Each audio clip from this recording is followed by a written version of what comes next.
Pak Aris, gimana sudah bisa Pak Aris? Belum. Pak Vicky mau bicara? Baik, ini sangat menarik Pak ya, karena kita hidup di negara dan kabupaten atau provinsi yang mana notabene kehidupan kita sehari-hari berkenaan dengan kebijakan, administrasi ataupun keputusan-keputusan yang diambil oleh petinggi-petinggi Pak. Terus yang saya tanyakan di sini Pak, berkenaan dengan administrasi ini, apakah cukup bekal ilmu administrasi ini untuk menjadi seorang leader atau pemimpin, Pak, di sebuah kota ataupun di sebuah instansi? Karena apa tidak keterkaitannya dengan pemimpin juga, kepemimpinan, ketegasan juga, dan juga keterkaitan dengan berbagai aspek. Apakah cukup hanya dengan ilmu administrasi ini kita bisa menjadi seorang leader? Jika memang sudah bisa, apakah tidak usah memakai teori-teori yang lain gitu Pak? Maksud saya seperti itu. Kalau jika memang jika tidak cukup dengan administrasi ini, maka harus ditambahi apalagi untuk mencapai kesempurnaan dalam mengemban amanah sebagai tokoh ataupun leader di sebuah pengambil keputusan lah di sebuah kabupaten itu Pak. Seperti itu Pak. Terima kasih Pak Ulul. Ya Pak Vicky, kalau yang dimaksud administrasi itu sebagai sebuah ilmu, ya, maka jawabannya nggak cukup. Karena seorang leader itu tidak harus menguasai satu bidang ilmu, tapi juga bidang yang tidak kelihatan, tidak dibicarakan dalam ilmu pun harus dia paham gitu ya. Tetapi kalau yang dimaksudkan adalah apakah administrasi publik itu mampu menghasilkan tokoh administrasi publik ya, di bidang administrasi publik ya, saya berani mengatakan iya, menelurkan.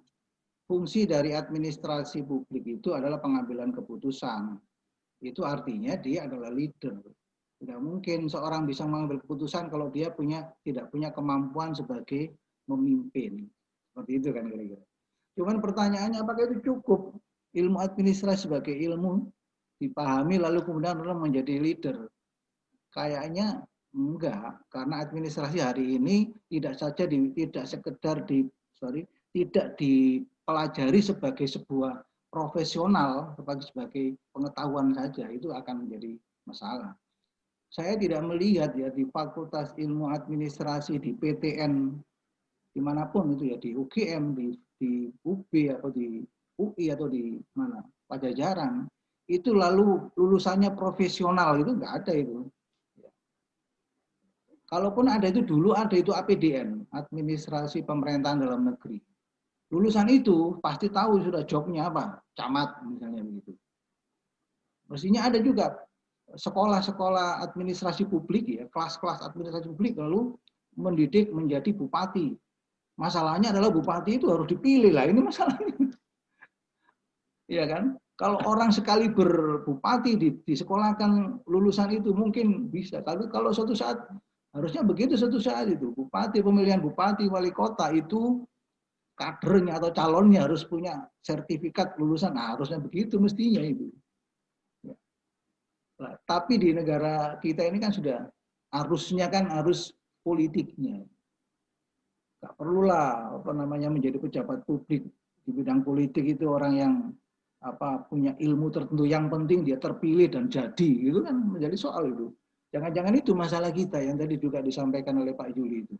Jangan-jangan itu masalah kita. Lingkungan kita ini tidak lagi membutuhkan orang yang kapabel, tetapi orang yang ditunjuk gitu ya, yang ditunjuk oleh yang menunjuk gitu. Jadi kadang-kadang begitu kalau bapak-bapak, ibu-ibu yang ada di kantor, misalnya ada drop-dropan kepala baru, ya, lalu bukan dari teman kita, tidak tahu dari jalurnya mana, kan nggak mungkin juga menolak. Gitu. Jadi lalu ada kesetiaan itu namanya itu, kesetiaan yang harus itu bukan kesetiaan apa namanya, loyalitas, harus loyal gitu. Jadi, kira-kira begitu. Saya tak lanjut dulu ya, ini masih banyak. Nah, sambil kalau masih ada pertanyaan nanti disampaikan di momen berikutnya.